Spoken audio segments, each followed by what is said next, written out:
for Hong Kong seam. Basically, this is one big giant Hong Kong seam.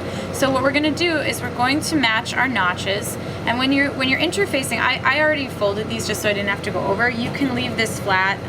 Just look for your notches, and you're going to do right side to wrong side. Okay. So it's going to be on the inside of the shirt, and you're going to sew that at a 1/2 inch.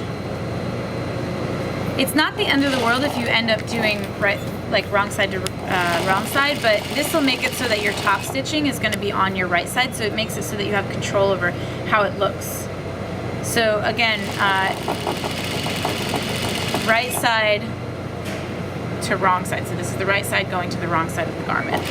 I know that's a little confusing, but if you get confused and you can't remember which side, pin it first and then act out the rest of the actions with the pins so that you know what your end result is going to be.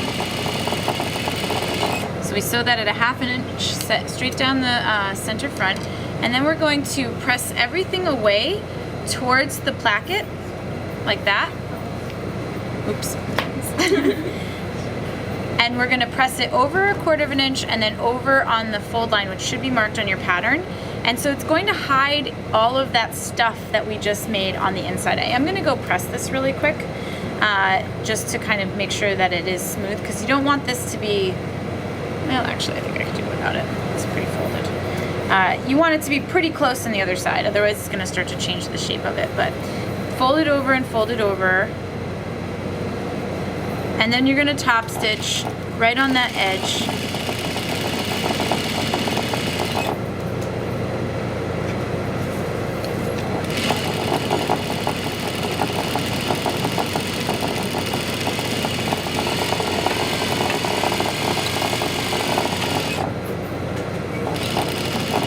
All the way down. And then here's another place where you could add some decorative top stitching.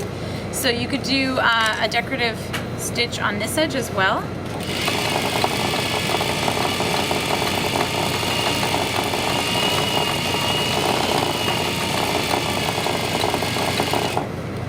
And then you could also do 2 rows of 1/4 inch top stitching on either side of those. So right here.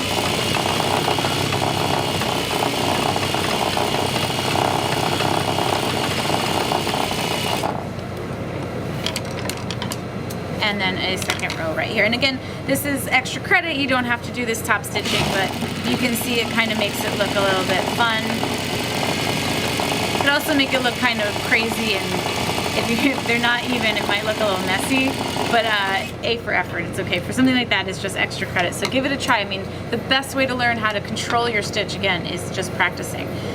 So that is your placket. So I'm gonna show you again, I'll do the other side. You're gonna do the same thing on the other side. So you're gonna take that placket, on that front band, and so you put, this is the right side. I'm gonna put the right side of my front band to the wrong side of my shirt. And again, I'm gonna look for those little 2 notches. There's a double notch about 1/3 of the way down. Line those up. And everything should be matching up. If things don't match up, I mean, sometimes the 1/4 inch will be off, maybe a 1/2 inch. If it's any more than a 1/2 inch, something's wrong. It's either your wrong pattern piece, it's in the wrong way, something is not off, you cut it wrong, or something's not right, something is off. So double check before sewing if something is really off and not matching up. It's usually a good sign that you're about to do something wrong, which is why we have notches and we have pattern pieces, and that's why it's so important to cut them the correct size. So again,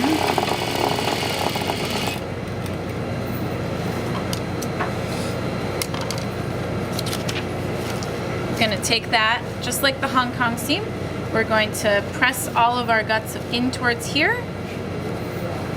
And I'm not pressing, but I really can't stress enough to you guys how important it is to press things. Making sure they're flat and neat. It's kind of the secret to sewing. I mean, there's a few different secrets, but that's a really big one, is making sure that you press things. And it seems like so far away over there, the iron, oh my god, but it really is important, and you'll find that your stuff looks professional and like real. And I mean, that's the goal. Everybody wants to make something that looks real, right?